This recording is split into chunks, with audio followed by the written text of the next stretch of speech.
Shalom,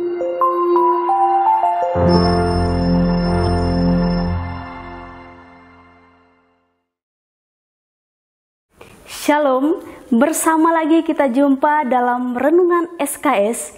Firman Tuhan yang memberkati kita hari ini terdapat di dalam 1 Raja-Raja pasalnya yang ketiga ayat 8 sampai ayatnya yang ke-9. Demikian firman Tuhan. Demikianlah hambamu ini berada di tengah-tengah umatmu yang kau pilih. Suatu umat yang besar, yang tidak terhitung dan tidak terkira banyaknya. Maka berikanlah kepada hambamu ini hati yang faham menimbang perkara untuk menghakimi umatmu dengan dapat membedakan antara yang baik dan yang jahat. Sebab siapakah yang sanggup menghakimi umatmu yang sangat besar ini? Saudaraku yang terkasih dalam Tuhan Yesus Kristus, dalam kehidupan manusia ada begitu banyak perkara yang harus dihadapi, dan masing-masing memiliki pergumulan di dalam menyelesaikannya.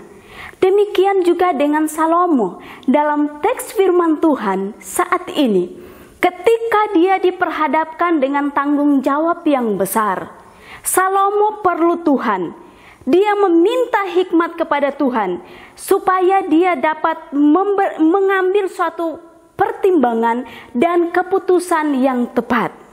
Saudaraku yang terkasih dalam Tuhan Yesus Kristus, hikmat yang diberikan Tuhan kepada Salomo tidak dengan instan, tetapi ada begitu panjang proses yang dijalani oleh Salomo, di mana dia harus hidup sungguh-sungguh di hadapan Tuhan. Dia harus percaya akan kemahakuasaan Tuhan dalam kehidupannya. Nah, searah dengan ini, yang harus kita pahami bahwa sebenarnya dasar dari hikmat adalah hidup takut akan Tuhan. Sebagaimana yang tercatat di dalam Amsal pasal 1 ayat 7. Demikian firman Tuhan. Takut akan Tuhan adalah permulaan pengetahuan. Tetapi orang bodoh menghina hikmat dan didikan. Dengan demikian kita harus mengerti bahwa yang kita andalkan adalah satu-satunya Tuhan kita. Bukan kepintaran kita, bukan kekuatan kita, atau hal-hal yang bodoh yang diciptakan oleh manusia di bawah kolong langit ini. Begitu banyak orang mencari hikmat dengan berbagai macam cara. Tetapi kita sebagai orang percaya pasti tahu bagaimana kita hidup berhikmat, yaitu hidup takut akan Tuhan. Sehingga kita mengerti bagaimana kita harus hidup sebagaimana adanya. Bagaimana kita harus mengatasi masalah yang kita hadapi. Bagaimana kita harus mengambil keputusan di dalam segala sesuatu yang harus kita hadapi. Atau bagaimana kita harus berdiri teguh di tengah-tengah badai kehidupan.